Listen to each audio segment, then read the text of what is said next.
কালকে 11টায় আবার class sir. হ্যাঁ হ্যাঁ, কালকে রুটিন ক্লাস যেটা সেটা তো Yes, চলবে। Yes, আচ্ছা ঠিক আছে, এখনো শুরু করতে আরো 2 মিনিট। তো আমরা তাহলে একটু পূর্বের আলোচনা থেকে একটু কথাবার্তা বলি। Yes, sir, 2 মিনিট বলতে চলে পারেন, থাক, এর মধ্যে অন্যরা চলে আসুন। Yes, sir. 22 জন জয়েন করে ফেলছে অবশ্য স্যার, 24 জন হয়ে গেছে। অ্যাডভান্স ড্রাগ রিঅ্যাকশন বলছিলাম না আমরা একটা ক্লাসে, advance drug reaction. Advance drug রিঅ্যাকশনের ক্লাসিফিকেশন মনে আছে?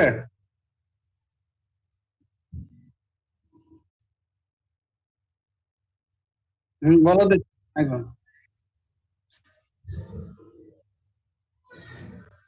বলো। Alphabetic classification of adverse drug reaction. Sir, augmentation, the Bézary,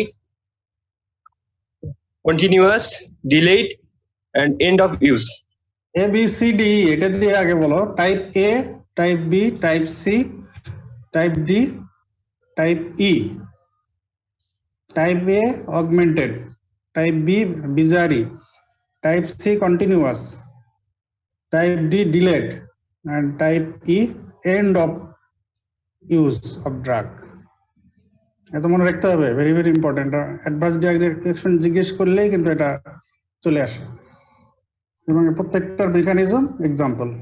এর মধ্যে আবার একটু বেশি ইম্পর্টেন্ট হলো টাইপ বির মধ্যে ইডিওসিনক্রেসি আর idiosyncratic reaction and drug allergy or hypersensitivity reaction. হাইপার সেন্সিটিভিটির মধ্যে টাইপ 1, 2, 3, 4, এর মধ্যে টাইপ 1টাই বেশি জিজ্ঞেস করা হয় ড্রাগের রিলেশনে, that is immediate hypersensitivity reaction or anaphylactic reaction. Anaphylactic রিঅ্যাকশনের mechanism, features and treatment. Treatment of anaphylactic শকের মোস্ট ইম্পর্টেন্ট ড্রাগ কোনটা? Adrenaline, sir, injection adrenaline. হ্যাঁ, এটা যেন ভুল না হয়, এটা ক্লাস নেওয়ার সময় বলেছি। অনেকে আগে হাইড্রোকোর্টিসন বা স্টেরয়েড বলতে চায়, তা না। অ্যানাফাইল্যাকটিক শক যখন বলা হবে, শক বললে তখন অবশ্যই ড্রাগ ট্রিটমেন্টের মধ্যে first drug should be injection adrenaline, এরপরে অ্যান্টিহিস্টামিন ইনজেকশন, হাইড্রোকর্টিসন, স্টেরয়েড, প্রয়োজন হলে বিটা 2 অ্যাগনিস্ট, নেবুলাইজড ফর্মে সালবুটামল, এগুলো আছে। Okay, it is 9 PM, now we can start. তো আজকের ক্লাসটা তোমাদের মোবাইলে নিতে হচ্ছে, তো স্লাইড গুলো হয়তো দেখানো সম্ভব হচ্ছে না, তো তোমাদের আমি ইমেইল করে দিয়ে দেবো, তো তোমরা অ্যাটেন্টিভলি ক্লাসটা শুনো, করো। আজকের টপিকস এর মধ্যে ফার্স্ট টপিকস হচ্ছে ফ্যাক্টরস মডিফাইং ড্রাগ অ্যাকশন। তোমাদের টার্ম 1-এর আইটেম কার্ডে একটা আইটেম পসিবলি এই নামে আছে, ফ্যাক্টরস মডিফাইং ড্রাগ অ্যাকশন। আসলে আমরা জেনারেল ফার্মাকোলজির ফার্মাকোকাইনেটিক্স, ডাইনামিক্স পড়াইতে গিয়ে absorption, distribution, roots, dose, biotransformation, excretion অনেক কিছু বলে ফেলছি। অনেক জায়গাতেই ফ্যাক্টরস এফেক্টিং এই কথাগুলো কিন্তু বলা হয়ে গেছে। তার কাজে আজকে যে ফ্যাক্টরস গুলো বলা হবে তাতে কিন্তু আগের ডিসকাশনের অনেক কথাই এসে যাবে। তবে এই হেডিং এ এটা তোমাদের একটু পড়তে হবে, অনেক সময় যদি রিটেনে আসে বা ভাইবে ধরা হয় যে ফ্যাক্টরস মডিফাইং ড্রাগ অ্যাকশন। এখানে স্পেসিফিক করে বলা হচ্ছে না যে অ্যাবজর্পশন বা ডিস্ট্রিবিউশন বা বায়োট্রান্সফরমেশন বা এক্সক্রিশন কোনটা এফেক্ট করে, কারণ এই 4টা ফেজ ফার্মাকোকাইনেটিক্স এর বাইরেও আরো অনেক ফ্যাক্টরস আছে যেগুলোর কারণে ড্রাগের অ্যাকশন কম বেশি হতে পারে, মডিফাই হতে পারে, চেঞ্জ হতে পারে। তো factors affecting drug action, factors modifying drug action. Several factors may modify drug action. তো আমরা নাম্বার 1 ফ্যাক্টর বলি age, number 2 sex, number 3 genetic factors, number 4 immunological factors, number 5 body weight and body surface area, number 6 nutritional status, number 7 smoking and alcohol, number 8 pregnancy, number 9 environmental factor, Number 10, different pathological conditions, disease conditions. Then dose, formulation, and route of drug administration. Doses of drug, formulations of drug, and route of drug administration. এগুলো drug action modify করতে পারে। Tolerance, next বলি, tolerance, drug food interaction, and drug interaction. তো অনেক factors বলা হয়ে গেল। Repeat করি, age, sex, genetic factor, immunological factor, body weight, body surface area, nutritional status, smoking, alcohol, pregnancy, environmental factor, pathological conditions, dose, formulation, and routes of drug administration, drug tolerance, drug food interaction, and drug interactions. These are the important factors that may modify drug action. এবার আমরা প্রত্যেকটা factor নিয়ে একটু একটু করে বলবো। First of all, age. How does age modify drug action? এটা আমাদের আগের কোনো ডিসকাশন কথাটা যদি এসে গেছে, আবার আমরা রিপিট করি। এজ, এক্সট্রিম অফ এজেস, যেমন নিউনেট, ইনফ্যান্ট, চিলড্রেন একদিকে, আর একদিকে হচ্ছে এল্ডারলি পারসন। এক্সট্রিম অফ এজে ড্রাগ মেটাবলাইজিং ক্যাপাসিটি কম থাকে। ইভেন এক্সক্রিটরি রুট, যেমন major excretory route, kidneys, renal ফাংশনও চিলড্রেনে কম ডেভেলপ করে, অ্যাডাল্টে রেনাল ফাংশন কিছুটা ইম্পেয়ার্ড হয়ে যায়। এই কারণে এক্সট্রিম অফ এজে ড্রাগ মেটাবলিজম লেস হয়, ড্রাগের এক্সক্রিশনও কম হয়। So drug action is prolonged and or drug action is increased. তো এই জন্য এক্সট্রিম অফ এজে ড্রাগ প্রেসক্রাইব করার সময় এটা মাথায় রাখতে হবে যে এই এজে যেহেতু ড্রাগের মেটাবলিজম এক্সক্রিশন কম হবে, কাজে ড্রাগের অ্যাকশন প্রলং হওয়ার বা ড্রাগের অ্যাকশন ইনক্রিজ করার চান্স আছে। কাজেই একটু ডোজ বেশি হয়ে গেলে এই এজে কিন্তু টক্সিসিটি হয়ে যেতে পারে, সিরিয়াস অ্যাডভার্স ইফেক্ট হতে পারে। সেজন্য এল্ডারলি এন্ড আর্লি এজ, এই দুইটা এজের ক্ষেত্রে প্রেসক্রিপশনের সময় এটা মাথায় রেখে প্রেসক্রিপশন করতে হবে। Dose, even often there is need of dose adjustment, dose reduction. Okay, next factor is sex. Either the patient is male or female. In male, drug metabolism is increased as male sex hormone testosterone is an enzyme inducer. Testosterone stimulates hepatic microsomal enzyme, that is drug metabolizing enzyme. On the other hand, in female, estrogen is enzyme inhibitor. তো দুই দিক দিয়ে দেখা যাচ্ছে যে যেহেতু মেলের drug মেটাবলিজমের chance বেশি testosterone অ্যাক্টিভিটির কারণে, এনজাইম ইন্ডাকশনের কারণে, আবার ফিমেলের ড্রাগ মেটাবলিজম কম হয় এস্ট্রোজেন অ্যাক্টিভিটির কারণে, আবার ফিমেলে তো টেস্টোস্টেরন নাই কমন কথা।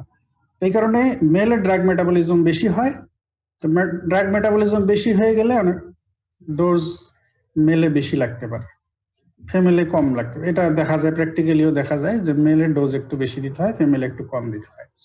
আবার কিছু কিছু ড্রাগের ক্ষেত্রে ফিমেলে যেমন অ্যাডিপোজ টিস্যু আবার ফিমেলে বেশি থাকে। তো কিছু ড্রাগ যেগুলো অ্যাডিপোজ টিস্যুতে অ্যাকুমুলেট করে, তো সেই সব ড্রাগের ক্ষেত্রে আবার ফিমেলে ডোজ বাড়ানো লাগতে পারে ইফেক্টিভ থেরাপিউটিক কনসেন্ট্রেশন মেনটেন করে ডিজায়ার্ড ইফেক্ট পাওয়ার জন্য। যেমন একটা ড্রাগ থিওফাইলিন অ্যাডিপোজ টিস্যুতে অ্যাকুমুলেট করে, কনসেন্ট্রেট করে সিলেক্টিভলি ডিস্ট্রিবিউট হয়ে থাকে, যেটা থেরাপিউটিক ইফেক্ট দিবে না। তো ওটা তো ডিস্ট্রিবিউট হয়ে গেলে আমাদের সার্কুলেশন থেকে ড্রাগ কমে গেল। এই জন্য অনেক সময় এটা ডোজ আবার ফিমেলের ডোজ কিছু কিছু ড্রাগের ক্ষেত্রে বাড়ানো লাগতে পারে। তার মধ্যে একটা হলো থিওফাইলিন। এরপরে জেনেটিক ফ্যাক্টর। জেনেটিক কারণে ড্রাগের ইফেক্ট মডিফাই হয়ে যেতে পারে। এটার এক্সাম্পল কি মনে করতে পারো তোমরা? Acetylator. Very good. Acetylator status, এটা একটা এক্সাম্পল। এর চাইতে বেশি ইম্পর্টেন্ট এক্সাম্পল, যেটা বেশি ইম্পর্টেন্ট বলতে সবাই বেশি শুনতে চায় আর কি, that is G6PD deficiency. Glucose 6 phosphate dehydrogenase deficiency যদি থাকে কারো জেনেটিক্যালি, তাহলে কিছু কিছু ড্রাগ দিলে তাহলে ওইটার কারণে হেমোলাইসিস হবে। তা আমরা 3টা ড্রাগের নাম তোমাদের মনে রাখতে বলছিলাম, মনে আছে কিনা? Primaquine, Dapsone, কুইন, ডেপসন এন্ড নেলিডিক্সিজিন। এছাড়াও আরো একটা লম্বা লিস্ট আছে তোমাদের বেনেডন ব্রাউন।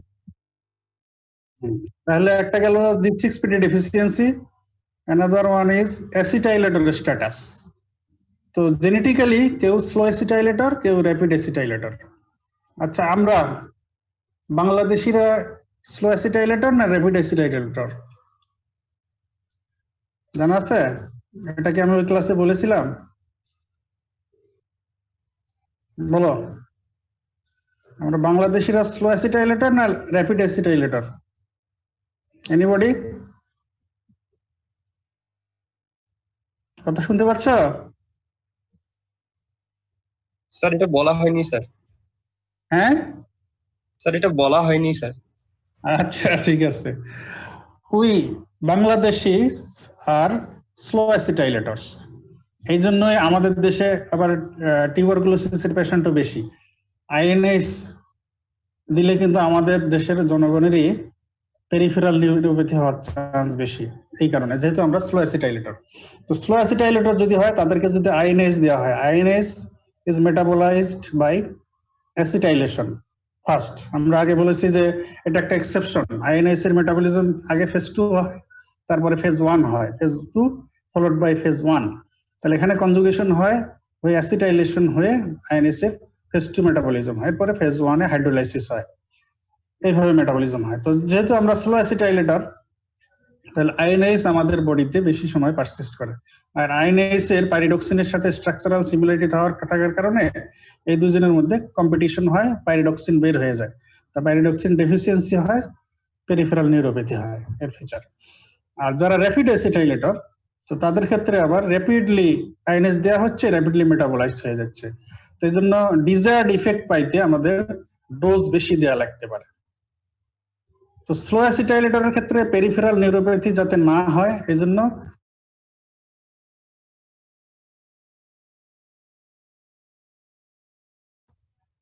তার সাথে পাইরিডক্সিন সাপ্লিমেন্ট দিয়ে দেওয়া হয়।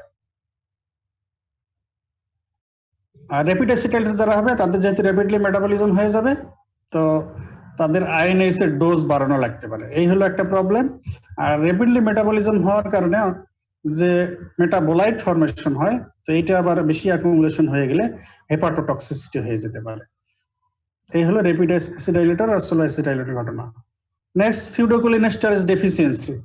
এটা আমরা বলে ফেলেছি যে জেনেটিক্যালি অনেকে সিউডোকোলিনেস্টারেজ ডেফিসিয়েন্সি থাকে। তো তাদের ক্ষেত্রে যদি সাক্সামিথাইলকোলিন বা suxamethonium skeletal muscle relaxant that is used as a conjunct with general anesthetics, anesthetic এজেন্টের সঙ্গে মাসেল রিল্যাক্সেন্ট দেওয়া হয় কম্বিনেশন, তাহলে মাসেল রিল্যাক্স হয়ে গেলে অ্যাবডোমিনাল অপারেশন ইজি হয়। তো বাট এটার অ্যাকশন তো টার্মিনেট হইতে হবে, এটার অ্যাকশন যদি পারসিস্ট করে যায় তাহলে প্রবলেম। যেহেতু স্কেলেটাল মাসেল রিল্যাক্সেন্ট, তাহলে এটা respiratory muscles including diaphragm paralysis করে ফেলবে।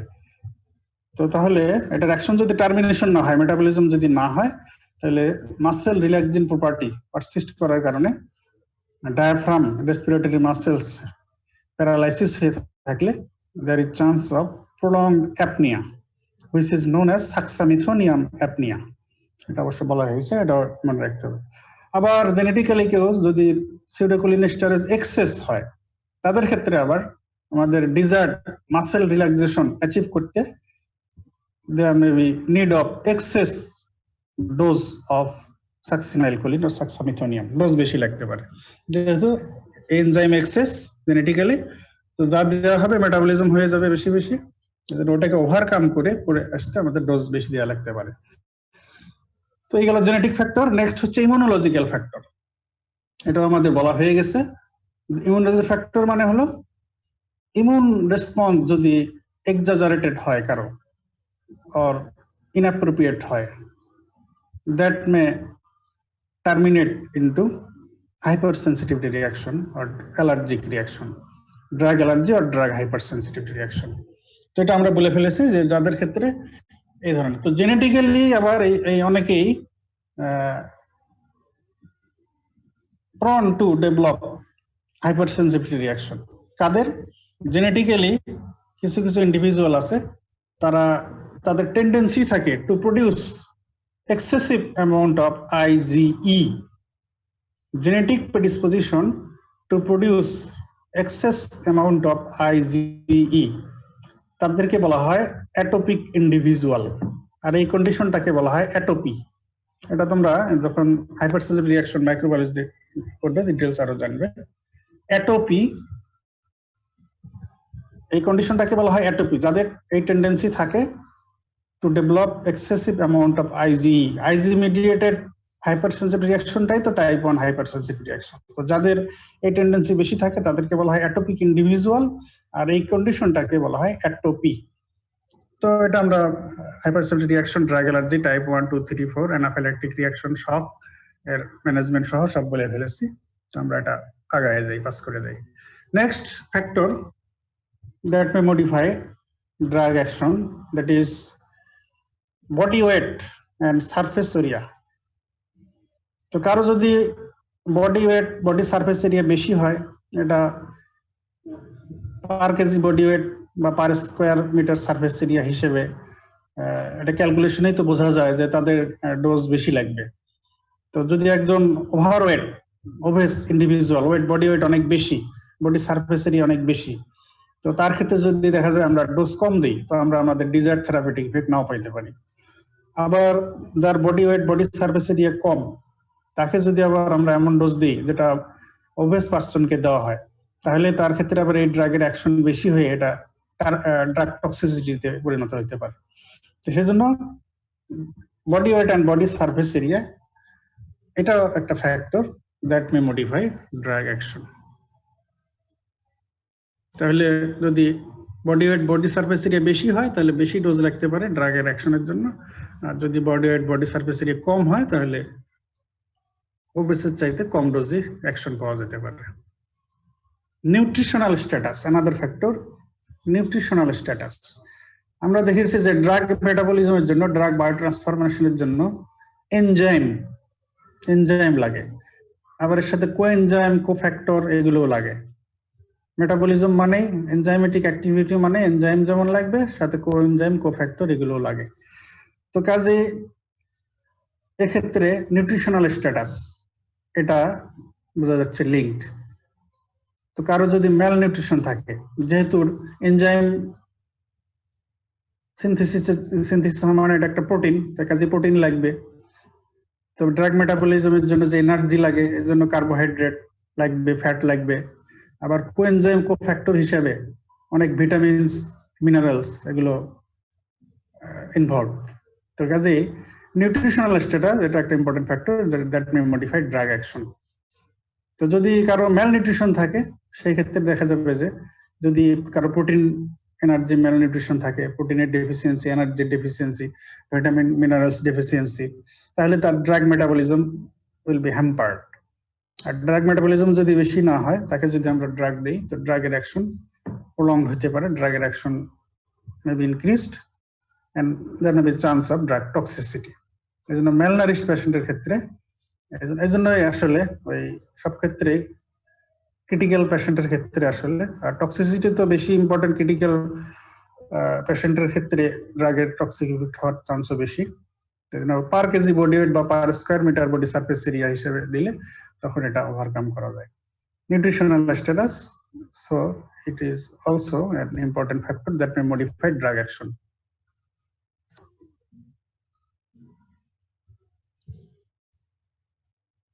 নেক্সট, এবারে কিছু ব্যাড হ্যাবিটের কথা, that is smoking and alcoholism. আমরা enzyme induction, enzyme inhibition, drug বায়োট্রান্সফরমেশনের রিলেশনে যখন ডিসকাস করেছি তখন বলেছি যে পোটেন্ট এনজাইম ইনডিউসার যেসব এজেন্ট আছে, কিছু ড্রাগের নাম বলার পরে আমরা কিন্তু স্মোকিং অ্যালকোহল এগুলো বলেছি। তো সিগারেট স্মোকের মধ্যে একটা কেমিক্যাল সাবস্টেন্স থাকে যেটার নাম বেনজোপাইরিন।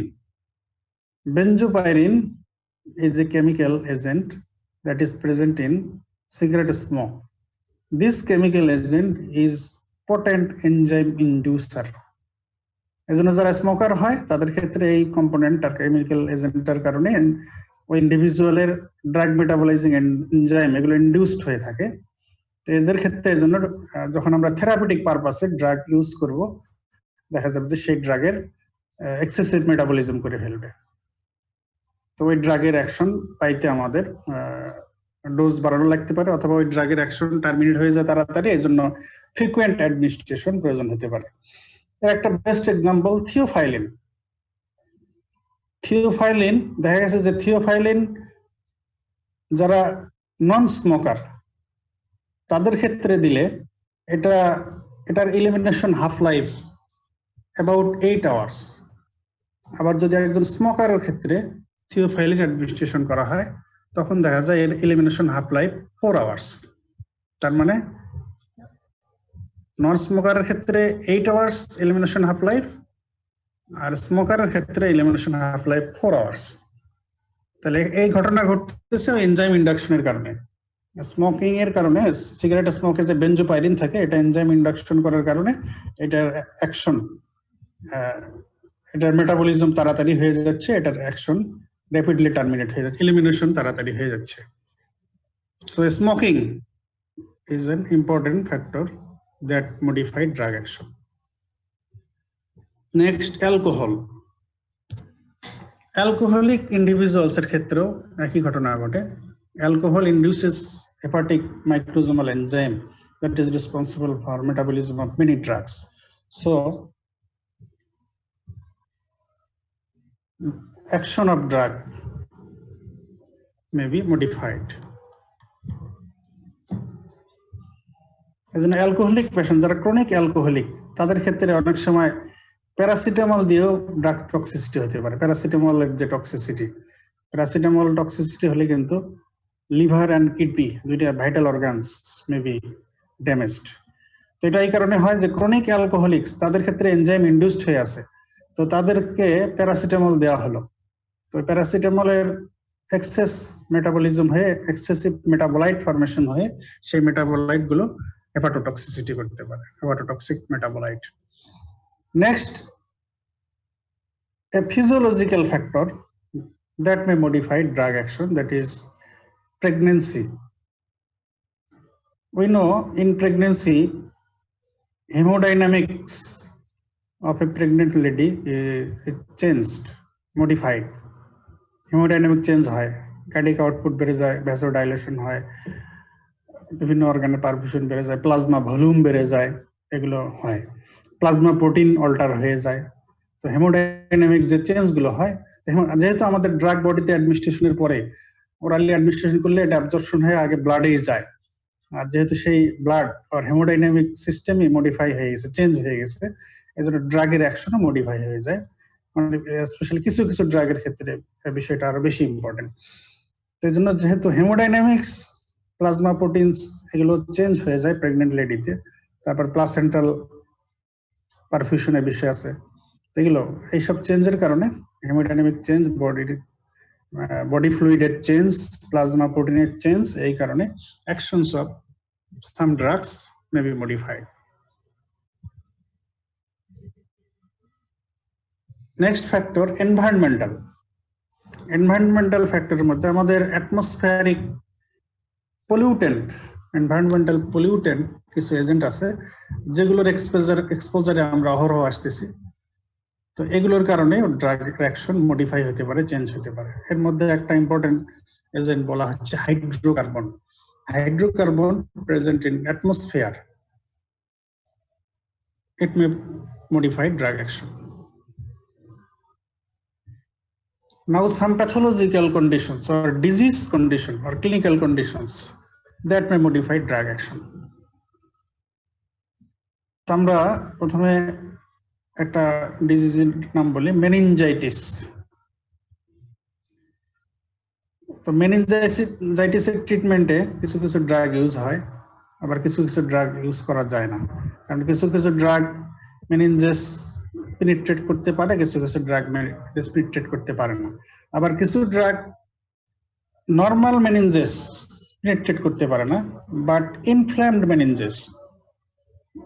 মেনিনজাসকে পেনিট্রেট করতে পারে।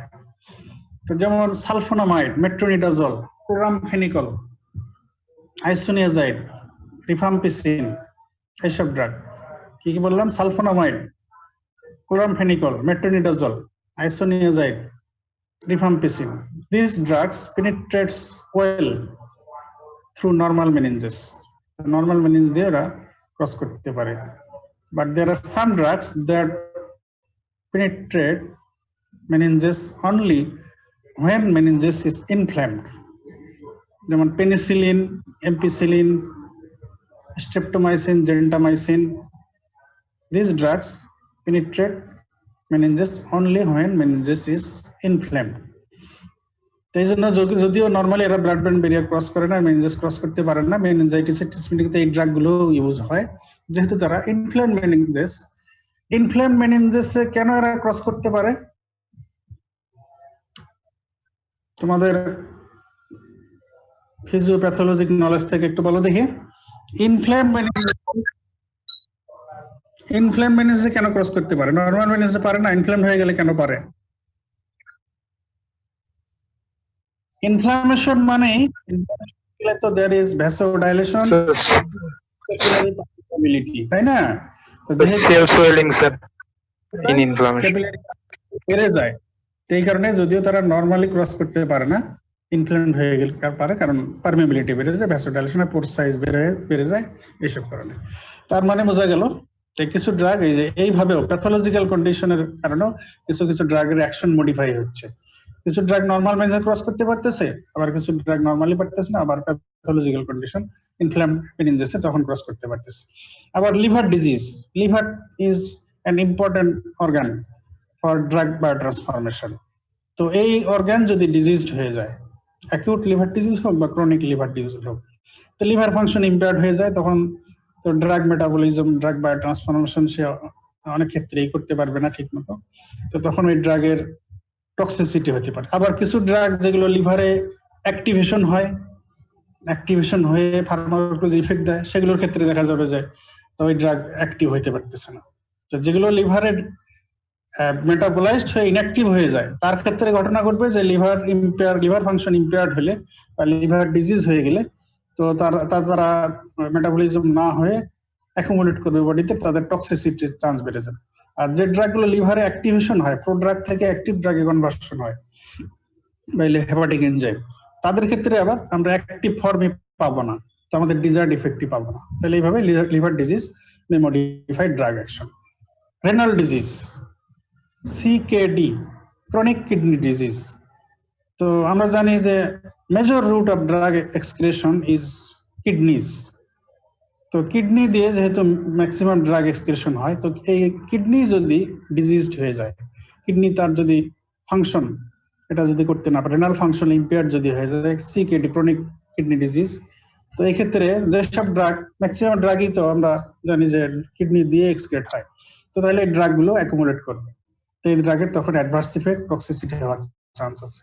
এর মধ্যে একটা ইম্পর্টেন্ট এক্সাম্পল তোমাদের বলে রাখি, যে diabetic patient, a patient of diabetes mellitus taking insulin, if he develops CKD, chronic kidney disease, then there is need of reduction of dose of insulin. এটা বলা হয় যে সিকেডির পেশেন্টদের সিকেডি না থাকলে, নর্মাল কিডনি ফাংশন থাকলে ইনসুলিন রিকোয়ারমেন্ট যা থাকে, সিকেডি ডেভেলপ করে গেলে তার ইনসুলিন রিকোয়ারমেন্ট 50% রিডাকশন হয়ে যায়।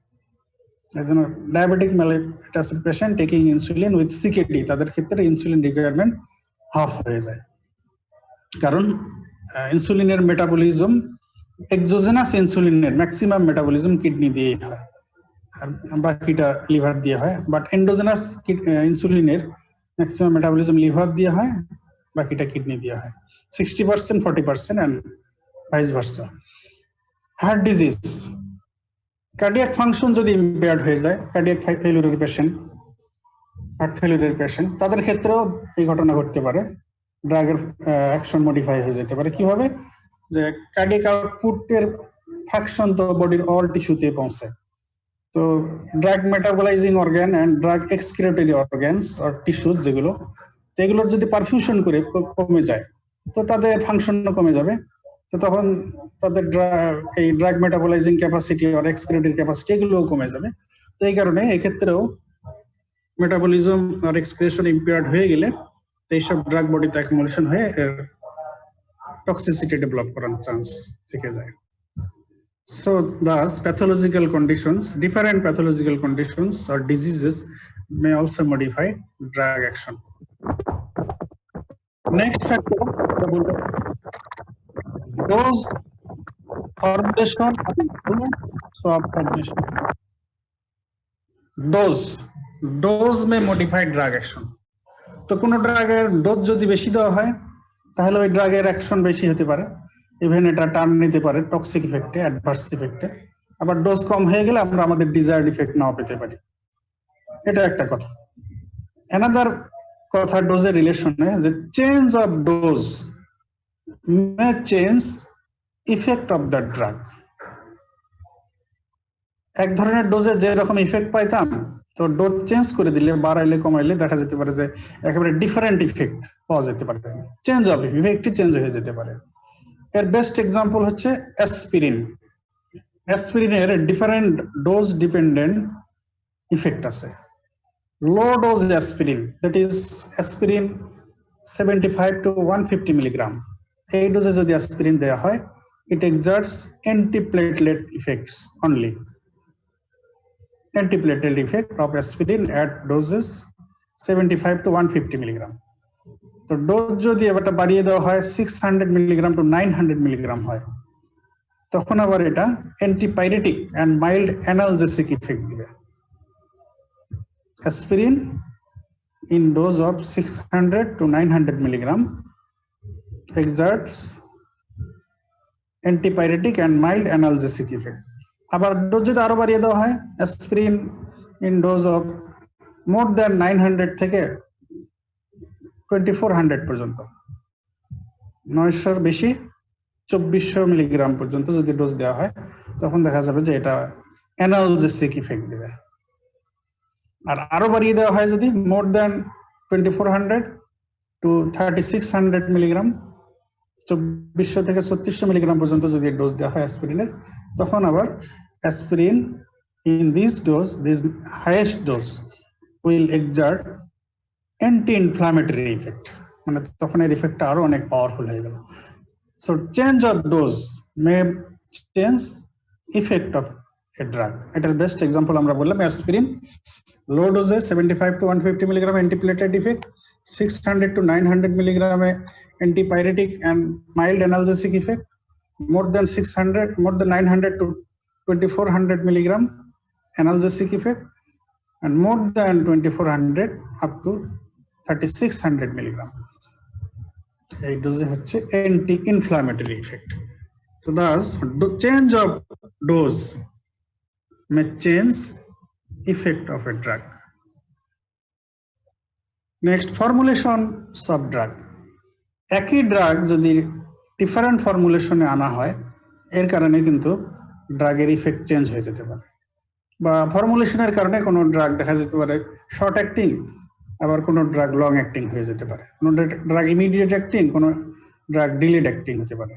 এজন্য different formulation, immediate release formulation, delayed release formulation, sustain release formulation, depot formulation, এইসব different pharmaceutical ফর্মুলেশনস।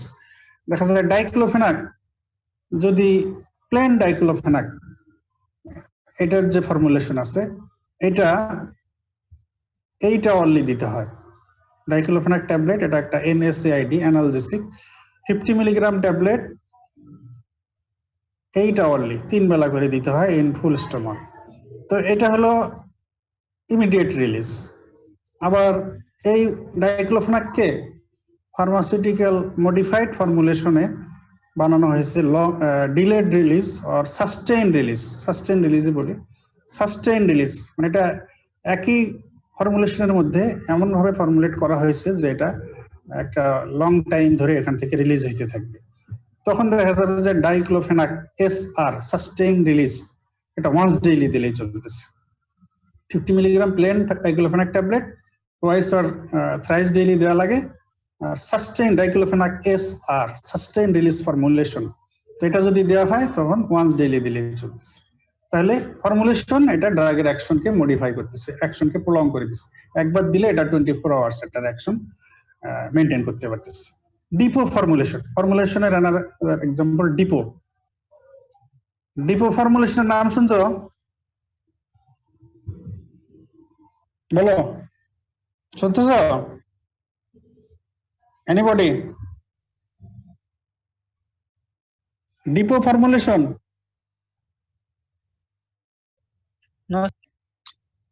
Depot formulation example বলো তোমাদের থেকে চাচ্ছি, কারণ তোমরা এটা পড়ে আসছো এক জায়গায়। বলো,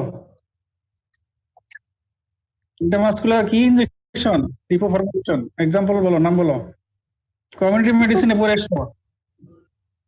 Depo-Provera. ইনজেকশন ডিপো মেড্রক্সিপ্রোজেস্টেরন অ্যাসিটেট পড়ছো কোথাও?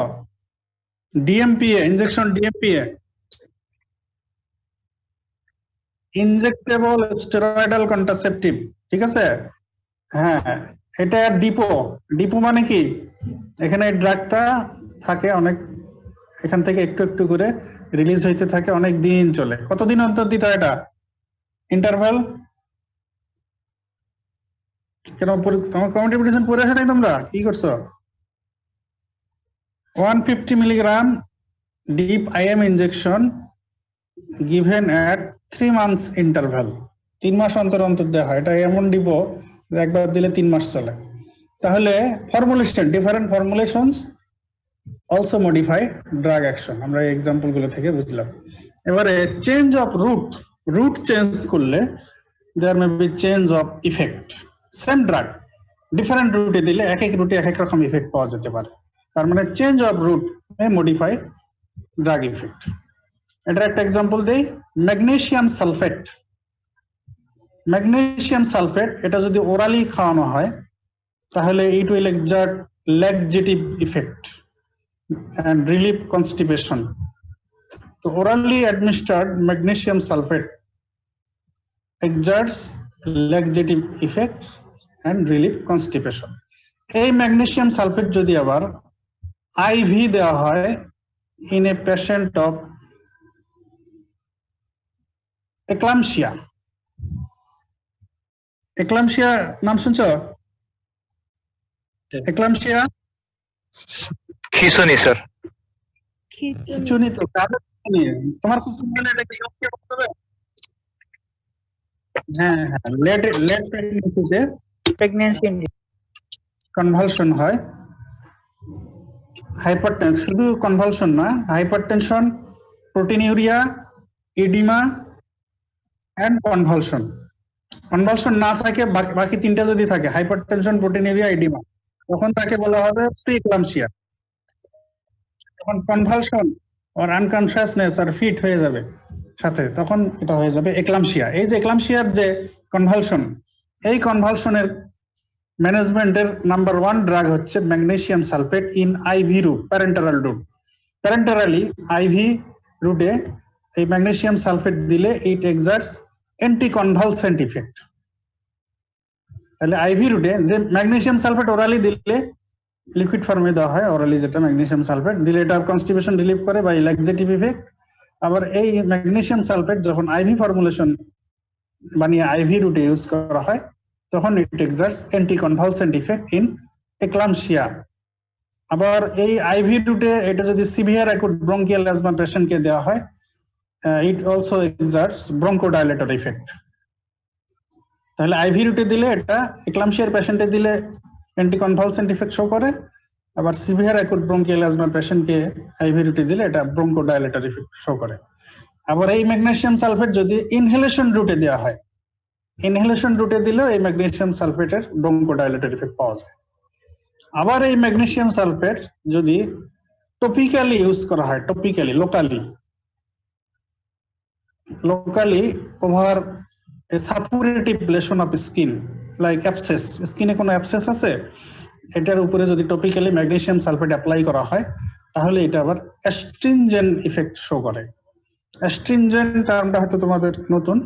অ্যাস্ট্রিনজেন্ট এজেন্ট বা অ্যাস্ট্রিনজেন্ট ইফেক্ট মানে হলো the effect is like that it will prevent spread of infection. অ্যাবসেসে যে সাপুরেশন পাস ফরমেশন হচ্ছে, এখানে যে অর্গানিজম ইউজুয়ালি স্টাফাইলোকক্কাস অরিয়াস, অনেক ক্ষেত্রে স্ট্রেপ্টোকক্কাস, এগুলোর কারণে এগুলো লোকালি মাল্টিপ্লাই করে সাপুরেশন করে, পাস ফরমেশন করে, অ্যাবসেস হয়। তো এই অ্যাবসেসের স্প্রেড এটাকে প্রিভেন্ট করে যদি ম্যাগনেসিয়াম সালফেট টপিক্যালি ওই অ্যাবসেসের উপরে অ্যাপ্লাই করা হয়, অ্যাপ্লাই করে রাখা হয়। তাহলে magnesium sulphate in oral route exerts laxative effect, magnesium sulfate in IV route exerts anticonvulsant effect in eclampsia, bronchodilatory effect in severe acute asthma. Inhalation রুটে আবার এই magnesium sulphate bronchodilatory effect show করে, আর topically over on an abscess যদি এটা use করা হয়, it acts as astringent agent, astringent effect show করে। স্যার একটা কোশ্চেন স্যার। বলো স্যার, ম্যাগনেসিয়াম সালফেট যেটা আছে স্যার, এটা কি স্যার এই যে ইনহেলার হিসেবে পাওয়া যায় স্যার? ইনহেলার হিসেবে আমাদের দেশে নাই, এগুলো স্টাডির কথা, এটা ক্লিনিক্যাল ইউজে আমাদের দেশে নাই, অন্য দেশে হয়তো বা থাকতে পারে, যেহেতু বইতে বলা হয়েছে যে ইনহেলেশন রুটে এটার ব্রঙ্কোডাইলেটরি ইফেক্ট আছে। হয়তো কোথাও কোথাও পারমিশন থাকতেও পারে, না থাকলেও এটার স্টাডিতে হয়তো ইফেক্ট পাওয়া গেছে, কিন্তু ক্লিনিক্যালি এটার ইউজ এস্টাবলিশড হয়নি। জি স্যার। আচ্ছা স্যার, ধন্যবাদ sir. Next factor is tolerance. আমরা টলারেন্স এর আগের সপ্তাহে তো একটা ক্লাসে বললাম। টলারেন্স মানে হলো আগে একটা ড্রাগ আমরা দিচ্ছিলাম পেশেন্টে, ওই ড্রাগের ইফেক্ট পাচ্ছিলাম, তো কিছুদিন পর দেখা গেল যে ওই ডোজে আর ওই পেশেন্টের ক্ষেত্রে ওই রেসপন্স পাওয়া যাচ্ছে না। এগুলো অনেক ফ্যাক্টর, আমরা টলারেন্স তো ডিসকাস করেছি এর আগে। তার মানে টলারেন্স যার ডেভেলপ করে যায় তার ক্ষেত্রে আর ওই আগের ডোজে আগের ইফেক্ট পাওয়া যায় না। তো তাহলে যদি পাশাপাশি দুইজন ইন্ডিভিজুয়াল হয়, দুইজন পেশেন্ট হয়, একজনের ওই ড্রাগে টলারেন্স ডেভেলপ করে গেছে, আর একজনের টলারেন্স ডেভেলপ এখনো করেনি, তাহলে দুইজনের মধ্যে একই ড্রাগ একই ডোজে দিয়েও দেখা যাবে একজনের ক্ষেত্রে আমরা ইফেক্ট পাচ্ছি আর একজনের ক্ষেত্রে ইফেক্ট পাচ্ছি না।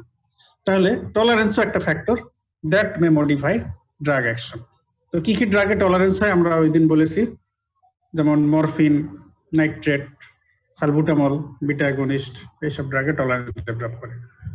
তো টলারেন্সও একটা ফ্যাক্টর যেটা ড্রাগ অ্যাকশন মডিফাই করতে পারে। এবার একটা ফ্যাক্টর আমাদের প্র্যাকটিক্যাল ফ্যাক্টর আর কি, দ্যাট ইজ আমরা তো শুধু যখন চিকিৎসা দেওয়া হয় শুধু তো ওষুধ খাই না, চিকিৎসা কাউকে দিলে খাবারও খায়। তো ড্রাগ ফুড ইন্টারাকশন, তো কিছু কিছু ফুডের সাথে কিছু কিছু ড্রাগের ইন্টারাকশন হতে পারে। আমরা এটা কোনো ক্লাসে এক্সাম্পল এসে গেছে, তো আজকে এই হেডিং এ আসতেছে ড্রাগ ফুড ইন্টারাকশন। একটা ইম্পর্টেন্ট এক্সাম্পল ড্রাগ ফুড ইন্টারাকশনের, এটা এক্সামিনাররা প্রায় শুনতেছেন, টেট্রাসাইক্লিনের সাথে মিল্ক। টেট্রাসাইক্লিন, মিল্ক, এই দুটো যদি একসঙ্গে খাওয়া হয় তাহলে মিল্কে যে ক্যাটায়ন আছে, ক্যালসিয়াম, ম্যাগনেসিয়াম, এগুলো এই টেট্রাসাইক্লিনের সাথে চিলেট করে চিলেট কমপ্লেক্স ফরমেশন করে। তখন আর টেট্রাসাইক্লিন অ্যাবজর্পশন হবে না, এটার অ্যাকশন পাওয়া যাবে না। তাহলে tetracycline along with milk injection যদি ইনটেক করা হয় তাহলে আমরা টেট্রাসাইক্লিনের ইফেক্ট পাবো না, এর অ্যাকশন মডিফাই হয়ে যাবে, কারণ there will be formation of chelate complex by chelation of the cations present in milk. So another example দিয়ে আমরা drug food interaction এর proton pump inhibitors এর বেস্ট এক্সাম্পল ওমিপ্রাজল। তো এটা আচ্ছা তোমাদের একটু আইডিয়া নেই দেখি, প্রোটন পাম্প ইনহিবিটর এগুলো ইন রিলেশন টু ফুড কি অ্যাডভাইস করা হয় যাদেরকে এটা প্রেসক্রাইব করা হয়? আধা ঘন্টা অথবা 1 ঘন্টা আগে খেতে বলা হয়। Empty stomach sir. Empty stomach, এটা হলো এক নম্বর কথা, empty stomach. Preferably approximately 1 hour before মিল। তো এটা হলো কারণ হলো যদি প্রোটন পাম্প ইনহিবিটর আর ফুড এদের মধ্যে যদি ইন্টারাকশন হয় তাহলে 50% ওমিপ্রাজল বা প্রোটন পাম্প ইনহিবিটর অ্যাবজর্পশন কমে যাবে, বায়োঅ্যাভাইলেবিলিটি উইল বি 50%। যা অ্যাডমিনিস্ট্রেশন করা হয়েছে ওর 50% সার্কুলেশনে পৌঁছবে, ফুডের সাথে ইন্টারাকশন হয়ে এর অ্যাবজর্পশন 50% কমে যায়। তাহলে ওমিপ্রাজল বা প্রোটন পাম্প ইনহিবিটরের সাথে ফুডের ইন্টারাকশন হলো এই যে একই সঙ্গে যদি খাওয়া এবং এই ওষুধ খাওয়া হয় তাহলে 50% অ্যাবজর্পশন কমে যাবে, বায়োঅ্যাভাইলেবিলিটি 50% কমে যাবে। এই জন্যই ওমিপ্রাজল আর প্রোটন পাম্প আদার্স এগুলো অ্যাডভাইস করা হয় যে empty stomach and 1 hour before meal. তাহলে এই ড্রাগ ফুড ইন্টারাকশনের এক্সাম্পল আমরা বললাম। এবারে ড্রাগ ইন্টারাকশন, এগুলো তো অনেক ধরনের ইন্টারাকশন আছে। তোমাদের ড্রাগ ইন্টারাকশনের আলাদা একটা লেকচার ক্লাসও আছে, এটা বোধহয় টার্ম 2 তে আছে। তো আমরা এমনি দুই একটা এক্সাম্পল এই ফ্যাক্টরস মডিফাইং ড্রাগ অ্যাকশন এর রিলেশনে বলি। সিপ্রোফ্লক্সাসিন কুইনোলোন গ্রুপের অ্যান্টিবায়োটিক সিপ্রোফ্লক্সাসিন, এর সঙ্গে থিওফাইলিন, এটা একটা ব্রঙ্কোডাইলেটর। এই দুইটা ড্রাগ একই সঙ্গে দিলে ড্রাগ ইন্টারাকশন হয়। থিওফাইলিন আর সিপ্রোফ্লক্সাসিন, আমরা এনজাইম ইনহিবিটরস এর এক্সাম্পলের মধ্যে কিন্তু মনে পড়ে কিনা তোমাদের সিপ্রোফ্লক্সাসিন বলেছিলাম। তো সিপ্রোফ্লক্সাসিন একটা এনজাইম ইনহিবিটর। তো যদি সিপ্রোফ্লক্সাসিন আর থিওফাইলিন একই সঙ্গে দেওয়া হয়, সিপ্রোফ্লক্সাসিন থিওফাইলিনের মেটাবলাইজিং এনজাইমকে ইনহিবিট করে দিবে। So there will be inhibition of metabolism of theophylline. থিওফাইলিনের মেটাবলিজম ইনহিবিট হয়ে যাবে, কম হবে মেটাবলিজম, থিওফাইলিন সার্কুলেশনে অ্যাকুমুলেট করবে। আর থিওফাইলিন যদি বডিতে অ্যাকুমুলেট করে, আচ্ছা থিওফাইলিনের থেরাপিউটিক ইন্ডেক্স কেমন বলো দেখি? থিওফাইলিনের থেরাপিউটিক ইন্ডেক্স বলো। লো থেরাপিউটিক ইন্ডেক্স। হ্যাঁ, theophylline is a drug of low therapeutic index. তাহলে থিওফাইলিনের সঙ্গে সিপ্রোফ্লক্সাসিন দিয়ে যদি থিওফাইলিন মেটাবলিজম আমরা কমিয়ে দিই তাহলে তো এটা আরো বডিতে অ্যাকুমুলেশন করবে, এটার কনসেন্ট্রেশন বাড়বে, এটার effect will turn into toxic effect. থিওফাইলিনের কারণে কার্ডিওভাস্কুলার এন্ড সিএনএস টক্সিসিটি হয়, এগুলো তোমরা থিওফাইলিন পড়ার সময় জানবে। তাহলে এটা একটা ইম্পর্টেন্ট ড্রাগ ইন্টারাকশন বললাম সিপ্রোফ্লক্সাসিন এন্ড থিওফাইলিনের মধ্যে। এবার ACE inhibitor and spironolactone. ACE inhibitor তো তোমাদের এখনো পড়ানো হয়নি, কার্ডিওভাস্কুলার সিস্টেমে আছে, antihypertensive drugs of heart failure. তো এসি ইনহিবিটর আর স্পাইরোনোল্যাকটন একটা পটাশিয়াম স্পেয়ারিং ডাইউরেটিক্স। তোমাদের ডাইউরেটিক্স পড়ানো হয়েছে কি? ডায়াবেটিক্স এখনো স্যার শুরু করা নাই স্যার। আচ্ছা ঠিক আছে, তাহলে স্পাইরোনোল্যাকটন একটা পটাশিয়াম স্পেয়ারিং ডাইউরেটিক। আর এসি ইনহিবিটর এটা হচ্ছে অ্যানজিওটেনসিন কনভার্টিং এনজাইম ইনহিবিটর। এর অনেক এক্সাম্পল আছে, যেমন এনালাপ্রিন, লিসিনোপ্রিল, এগুলো। তো এসি ইনহিবিটরেরও অ্যাডভার্স ইফেক্টের মধ্যে একটা আছে হাইপারক্যালিমিয়া। আবার স্পাইরোনোল্যাকটনও এর নামই তো হলো পটাশিয়াম স্পেয়ারিং ডাইউরেটিক্স। তার মানে সে পটাশিয়ামকে স্পেয়ার করে, বের হইতে দেয় না, বডিতে পটাশিয়াম থেকে যায়, এটার কারণে হাইপারক্যালেমিয়া হয়। তো এই দুইটা যদি একই সঙ্গে ইউজ করা হয়, এসি ইনহিবিটর এন্ড স্পাইরোনোল্যাকটন, তাহলে ড্রাগ ইন্টারাকশন হয়ে কি হবে? যা বললাম তার থেকে বলো দেখি কি হতে পারে। স্যার ইফেক্ট বেশি হবে স্যার। কি হবে স্যার? হাইপারক্যালেমিয়া স্যার খুব বেশি পরিমাণে ডেভেলপ হয়ে যাবে স্যার। সিভিয়ার হাইপারক্যালেমিয়া হবে। সিভিয়ার হাইপারক্যালেমিয়া হয়ে গেলে কি হওয়ার চান্স থাকে? স্যার এরিথমিয়া হবে স্যার, এরিথমিয়া হয়ে স্যার শক হয়ে যাবে, cardiac arrhythmia, even cardiac arrest হয়ে যাবে স্যার। কার্ডিয়াক অ্যারেস্ট হয়ে যেতে পারে। ক্রিটিক্যাল ক্যাটায়ন কাকে বলা হয়? ক্রিটিক্যাল ক্যাটায়ন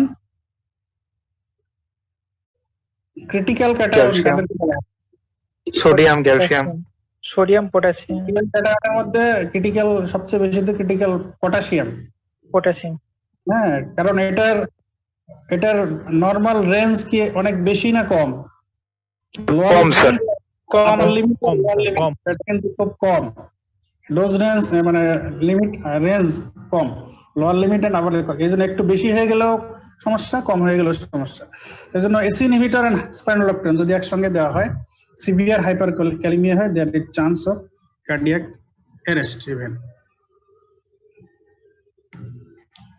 ঠিক আছে, তাহলে আমরা অনেকগুলো ফ্যাক্টর বললাম, factors, several factors, many factors that may modify drug action.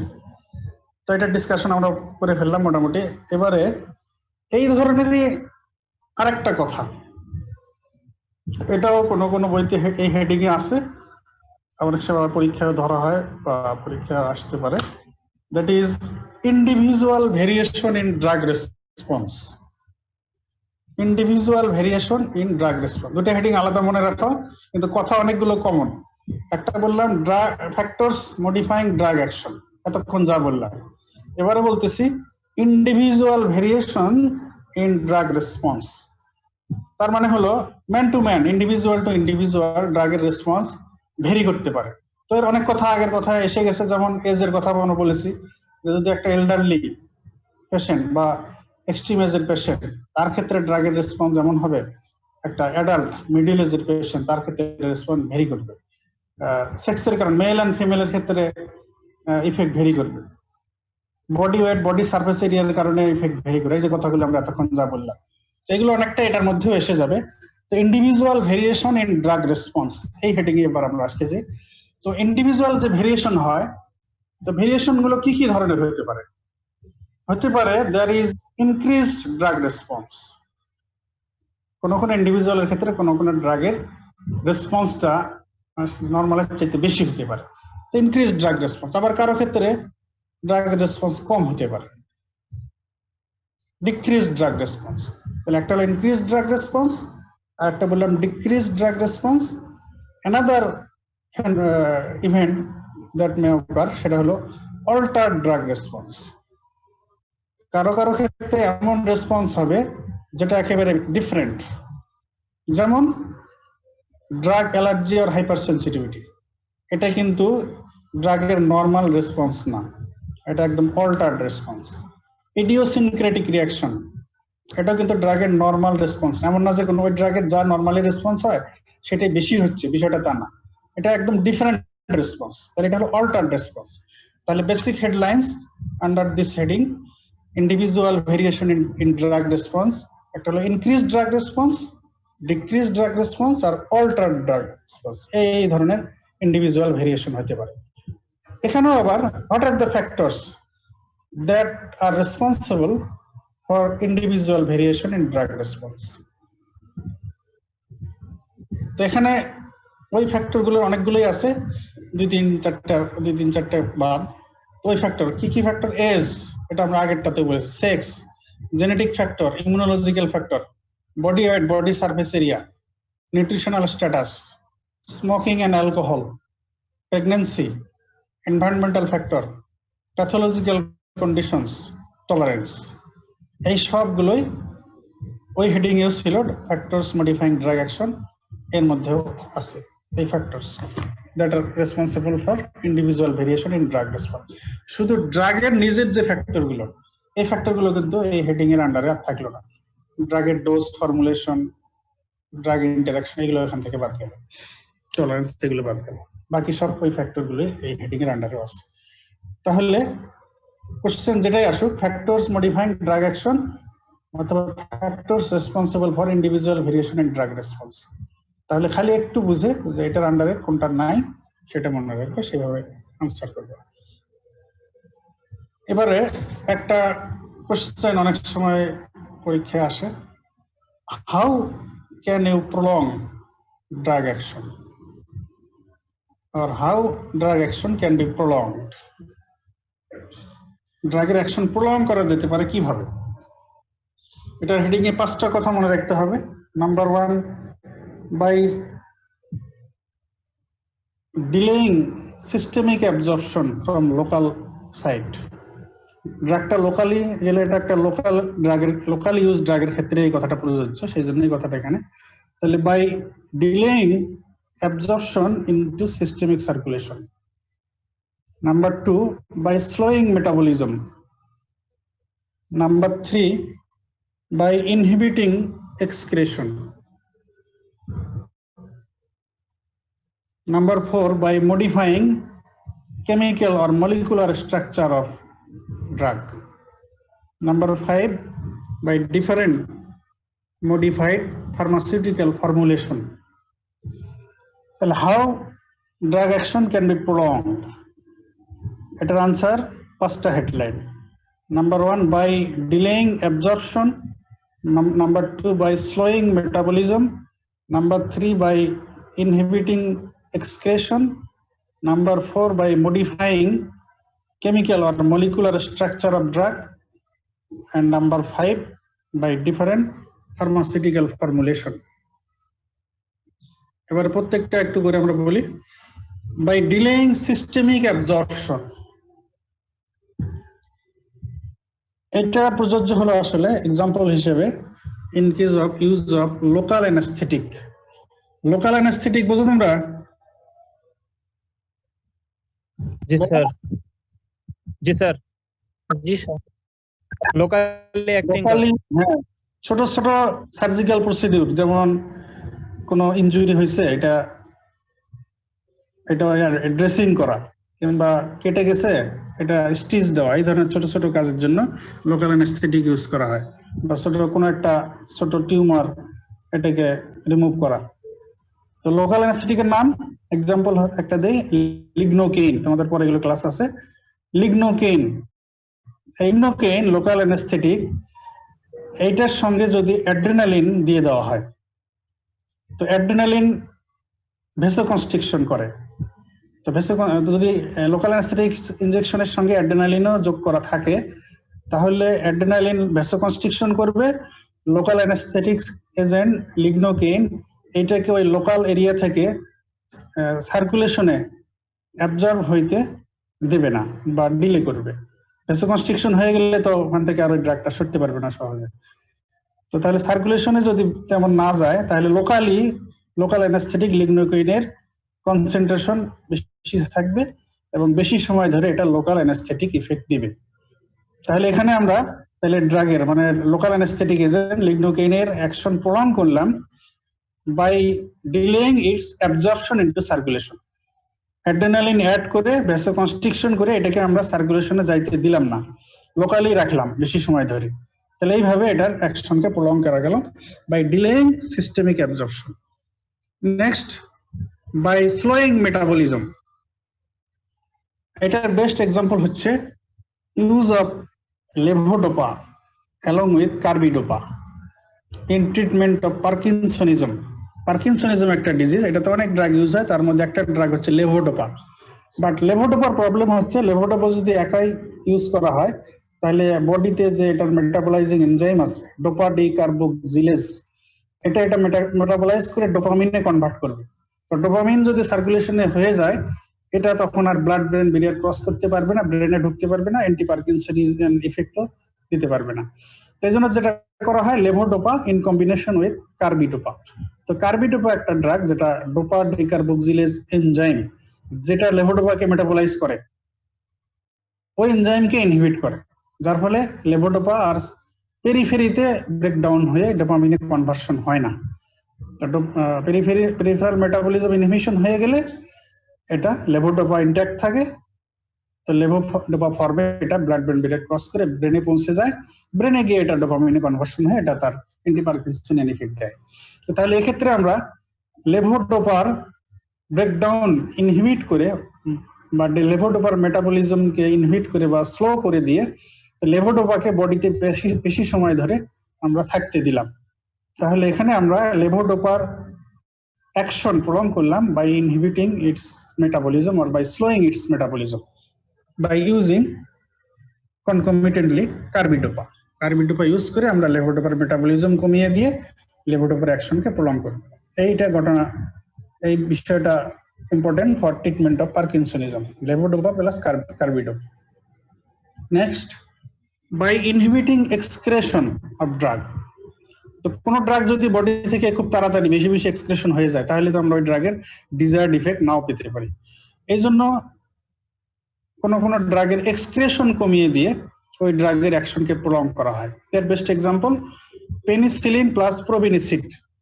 আমি এটা ড্রাগ এক্সক্রেশন যখন পড়িয়েছি তখন কিন্তু এটা বলেছি তোমাদের, তোমরা মনে করতে পারো কি? বলো দেখি একজন। গনোরিয়াতে sir. In gonorrhea treatment, sir. আচ্ছা, গনোরিয়াতে পেনিসিলিন সাথে প্রোবেনিসিন ইউজ করে পেনিসিলিন অ্যাকশন বাড়িয়ে দেওয়া হয়, কিন্তু কিভাবে পেনিসিলিন থেকে যায় আর প্রোভেনিসিড বের হয়ে যাচ্ছে। কিভাবে কোথায় স্যার এই যে সিক্রেশন, স্যার ওই যে রিসেপ্টরের সাথে এই interaction-টা কোথায় ঘটে? অ্যাক্টিভ সিক্রেশন প্রিভেন্ট করে স্যার। প্রোপিনাসিড স্যার টিউবওয়েলে স্যার, ভেরি গুড। রেনাল টিউবওয়েলে sir. Probenicid. Okay, thank you. Penicillin and probenicid, both drugs compete for same transport system in renal tubule. যে ট্রান্সপোর্ট সিস্টেম দিয়ে পেনিসিলিন বের হয়ে যায় renal টিউবুলে, same transport system দিয়ে প্রোবেনিসিডও বের হয়ে যায়। তো কাজে যখন দুইটাকে একই সঙ্গে অ্যাডমিনিস্ট্রেশন করা হয় তখন তাদের মধ্যে কম্পিটিশন। এই কম্পিটিশনে প্রোবেনিসিড জিতে যায়, প্রোবেনিসিড বের হয়ে যায়, আর পেনিসিলিন যেতে পারে না, তখন পেনিসিলিন বডিতে রিটেইন করে। তো পেনিসিলিন রিটেইন করলে আবার এটা আমাদের থেরাপিউটিক্যালি সুবিধা হচ্ছে এই ক্ষেত্রে। তো পেনিসিলিনের কনসেন্ট্রেশন বাড়লে আমরা অ্যান্টি ব্যাকটেরিয়াল ইফেক্ট, এই যে পারপাসে এটা ইউজ হয় গনোরিয়া, নাইসেরিয়া গনোরি ব্যাকটেরিয়াকে কিল করার জন্য, সেক্ষেত্রে এটা আমাদের বেনিফিট পাওয়া যায় এই ক্ষেত্রে। তো by inhibiting excretion of penicillin by using probenecid, তাহলে আমরা পেনিসিলিনের অ্যাকশনকে এই ক্ষেত্রে প্রলং করতে পারতেছি, যেটা আমাদের জন্য বেনিফিশিয়াল হচ্ছে for therapeutic purpose. Next, drug action can be prolonged by modifying chemical or molecular structure. তো আসলে ড্রাগ হিসেবে যেগুলো ইউজ হয় এগুলো তো সব কেমিক্যাল এজেন্টে মেইনলি। তো কেমিক্যাল এজেন্টের বেসিক মলিকুলার আর কেমিক্যাল স্ট্রাকচার থাকে। তো এই স্ট্রাকচারকে আবার মডিফাই করা যায়, এর সঙ্গে বিভিন্ন গ্রুপ অ্যাড করে বা কোনো গ্রুপ রিমুভ করে দিয়ে এটাকে মডিফাই করা যায়। তো ড্রাগের অ্যাকশনকে প্রলং করার জন্য, মডিফাই করার জন্য অনেক ক্ষেত্রে এই ড্রাগ ডেভেলপমেন্টের ক্ষেত্রে এই টেকনিকটা অ্যাপ্লাই করা হয়। তো আমরা এর একটা এক্সাম্পল দিই, ম্যাক্রোলাইটস, এটা একটা গ্রুপ অফ অ্যান্টিবায়োটিক। ম্যাক্রোলাইটস, এটার এক্সাম্পল হচ্ছে ইরাইথ্রোমাইসিন, ক্লারিথ্রোমাইসিন, অ্যাজিথ্রোমাইসিন। তোমাদের যখন অ্যান্টিবায়োটিক পড়ানো হবে এটা ভালো বুঝতে জানবে। তো এখানে এই হেডিং এর আন্ডারে এটাকে আনা হলো বাই মডিফাইং কেমিক্যাল আর মলিকুলার স্ট্রাকচার অফ ড্রাগ, ড্রাগের অ্যাকশনকে প্রলং করা যেতে পারে। তো কিরকম, এই ম্যাক্রোলাইটস এর তিনটা এক্সাম্পল। ইরাইথ্রোমাইসিন, এই গ্রুপের একদম ওল্ড ড্রাগ হচ্ছে ইরাইথ্রোমাইসিন। এটা অ্যাপ্লাই করা লাগে 6 আওয়ারলি। যদি কাউকে ইরাইথ্রোমাইসিন প্রেসক্রিপশন করা হয় তাকে এটা দিতে হবে 6 আওয়ারলি। তো 6 hourly drug administration, drug intake করা আসলে ডিফিকাল্ট, তো মেনটেন করা ডিফিকাল্ট। তো এই জন্য ইরাইথ্রোমাইসিনকে কেমিক্যালি মডিফাই করা হয়েছে, এর কেমিক্যাল স্ট্রাকচারের মধ্যে কিছু চেঞ্জ ঘটিয়ে বানানো হয়েছে ক্লারিথ্রোমাইসিন। ক্লারিথ্রোমাইসিন যখন হয়ে গেল, তো এই ক্লারিথ্রোমাইসিন 12 আওয়ারলি দিলেই চলে, তাহলে 6 আওয়ারলি থেকে 12 আওয়ারলিতে চলে আসলো। ফার্দার কেমিক্যাল স্ট্রাকচারাল মডিফিকেশন করে এই ম্যাক্রোলাইট গ্রুপের মধ্যে অ্যাজিথ্রোমাইসিন ডেভেলপ করানো হয়েছে। তাহলে ফার্স্ট ছিল ইরাইথ্রোমাইসিন, এরপরের জেনারেশন আসলো ক্লারিথ্রোমাইসিন, তারপরে ফার্দার মডিফিকেশন অফ স্ট্রাকচার করে আসলো অ্যাজিথ্রোমাইসিন। তাহলে এই azithromycin latest member of macrolides group, এইটা অ্যাডমিনিস্ট্রেশন করতে হয় অনলি ওয়ান্স ডেইলি। তাহলে বাই মডিফাইং কেমিক্যাল আর মলিকুলার স্ট্রাকচার আমরা ড্রাগের অ্যাকশনকে প্রলং করতে পারলাম। ইরাইথ্রোমাইসিন 6 আওয়ারলি, তার মানে এর অ্যাকশন ছিল অনলি 6 আওয়ার্স পারসিস্ট করতো। তো এটাকে যখন স্ট্রাকচারাল মডিফিকেশন করা হলো কেমিক্যালি ক্লারিথ্রোমাইসিন, তো সেটা এখন 12 আওয়ার ডাইরেকশন পারসিস্ট করে। Further modification of chemical structure erythromycin পাওয়া গেল, এটা ওয়ান্স ডেইলি অ্যাডমিনিস্ট্রেশন করে চলছে। So by modifying chemical or molecular structure, we can also prolong drug action. Next heading, we can prolong drug action by modified pharmaceutical formulations. এটা আগের একটা heading এও একটু বলা হয়ে গেল, এখানে আবারও আসলে কথাটা, ঠিক আছে। তো sustained release formulation, extended release formulation, depot formulation, sustained release, sustained period of time ধরে ধরে এই ফর্মুলেশন থেকে ড্রাগ রিলিজ হতে থাকবে লং টাইম। তাহলে অথবা extended release formulation, extended period of time ধরে ধরে এই ফর্মুলেশন থেকে ড্রাগ রিলিজ হতে থাকবে। তাহলে এই ফর্মুলেশন গুলো বানানোর কারণে আমরা প্রলং ড্রাগের অ্যাকশনকে প্রলং করতে পারতেছি। আমি এক্সাম্পল দিলাম তখন যে ডাইক্লোফেনাক প্লেন 50 মিলিগ্রাম, এটা টুয়াইস ডেইলি আর থ্রাইস ডেইলি দিতে হয়। তো যখন সাস্টেন রিলিজ ডাইক্লোফেনাক বানানো হলো, ডাইক্লোফেনাক এসআর, তখন এটার ইফেক্ট হয়ে গেল প্রলংড।